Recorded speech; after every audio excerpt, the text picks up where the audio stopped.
Hello, Assalamualaikum. Aku Cik Asri. Hari ni aku nak bercerita tentang pasukan Selangor.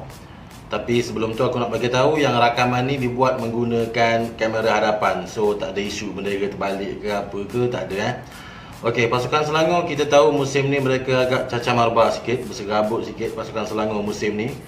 Prestasi yang nak kata teruk itu tidak, tetapi tidak memberangsangkan dan tidak menentu.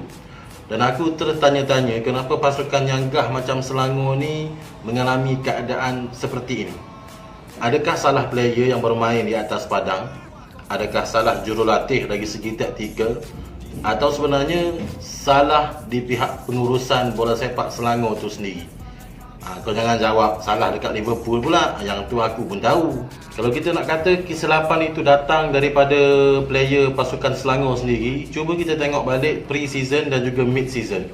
Maksud aku perlawanan-perlawanan persahabatan yang pernah dilalui oleh pasukan Selangor. Sebelum Liga bermula, mereka ada 9 perlawanan persahabatan, 4 kemenangan, 3 seri dan 2 kekalahan.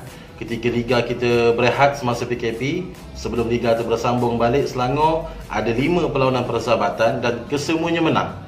Tapi dalam Liga kita boleh tengok, sebelum perlawanan menentang PDRM, Selangor berada tempat yang ke-8 dengan hanya mencatat 2 kemenangan sahaja, iaitu ke atas pasukan Pahang dan juga pasukan Sabah.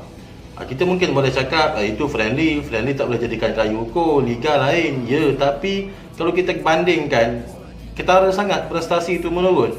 So apa sebabnya sebenarnya? Kita boleh tengok player-player yang ada dalam pasukan Selangor ni bukannya player-player level amatur, bukannya baru sehari dua main bola. Mereka sudah profesional. Dan player-player yang Selangor ada bukan biasa-biasa. Dan aku ada kongsikan dekat sini line up aku ataupun formation pasukan Selangor. Kita tolak tepi lah cuti kahwin, injured, kena gantung perlawanan apa semua tu. Tapi dengan menggunakan player-player yang Selangor ada, aku nak share dengan korang formation ataupun line up pilihan aku. Sekiranya Selangor ini menggunakan formation 4-4-2. Korang pun boleh komen lah line up pilihan korang. Tapi apa-apa pun, apa yang aku nak bagi tahu, dengan player yang Selangor ada, agak tidak logik bagi aku Selangor itu berada di tempat yang ke-8. Sepatutnya mereka boleh ada dalam kedudukan yang lebih baik daripada itu. Sebab kalau kita tengok, kita compare lah dengan season lepas, aku rasa player-player yang Selangor ada musim ni lagi okey. Di bahagian tengah ada Brandon Gunn, pertahanan Safwan Baharudin, kemudian Khairil Mohamed yang dah beberapa musim dah bersama dengan Selangor. Satya tu pun cakap bekas jurulatih Selangor, saya anggap dia macam Ronaldo. Dah kalau Khairil Mohamed tu pun dah dianggap macam Ronaldo, logik tak Selangor tu berada di tempat yang ke-8. Dan tidak keterlaluan sekiranya aku cakap Selangor ni dah jadi macam MU. Kita pun tahu kedua-dua pasukan ni masing-masing berbangga dengan sejarah pasukan masing-masing. MU dengan sejarah EPL-nya, Selangor dengan sejarah Piala Malaysia dan juga piala-piala lain yang pernah mereka menang. Tapi kalau kita tengok prestasi Selangor, prestasi MU tak lebih kurang.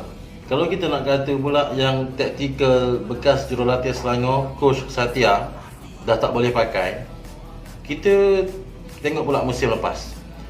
Season lepas Satya berjaya capai KPI yang ditetapkan oleh FAS, nombor 3 Liga Super atas pasukan Selangor tu Pahang, juara JDT.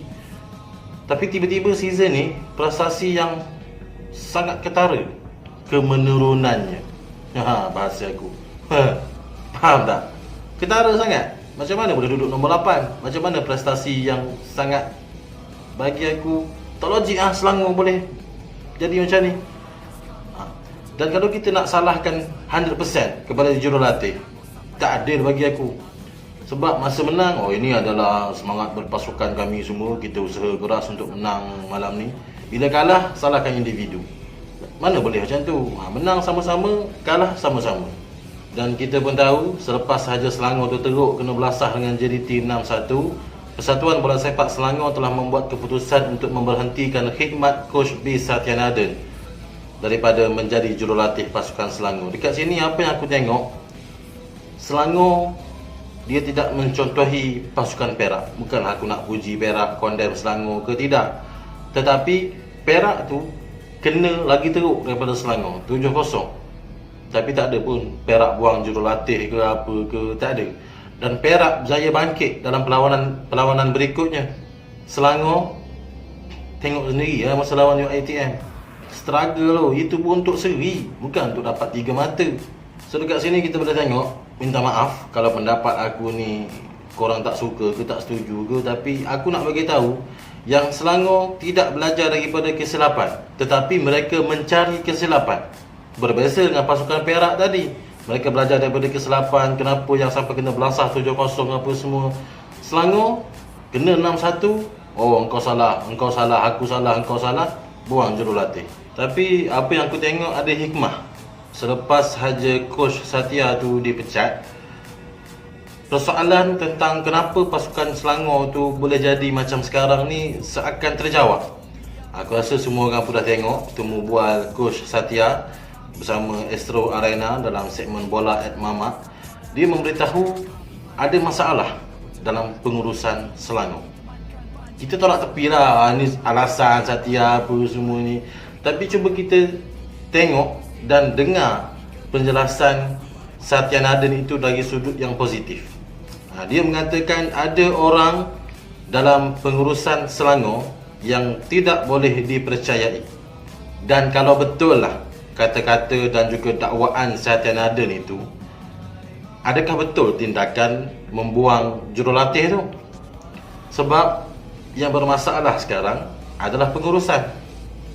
Kalau betul lah masalah itu datang daripada pihak pengurusan bola sepak Selangor sendiri, bagi aku membuang jurulatih bukanlah satu jalan penyelesaian.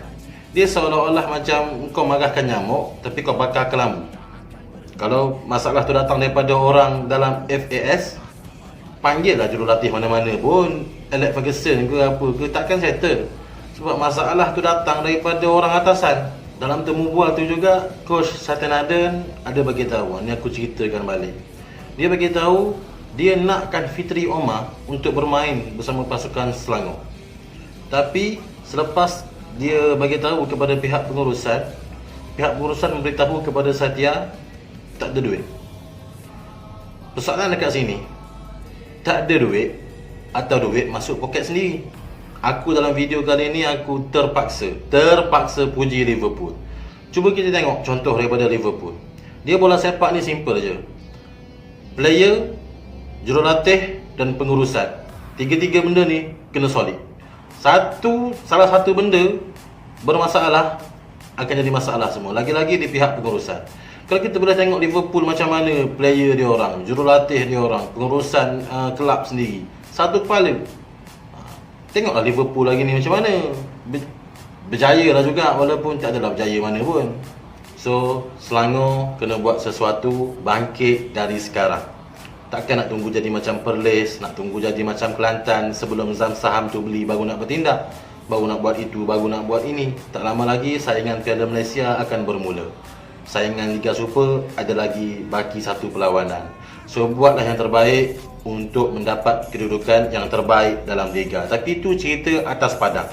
Di luar padang, pihak pengurusan kena ikhlas bekerja untuk pasukan.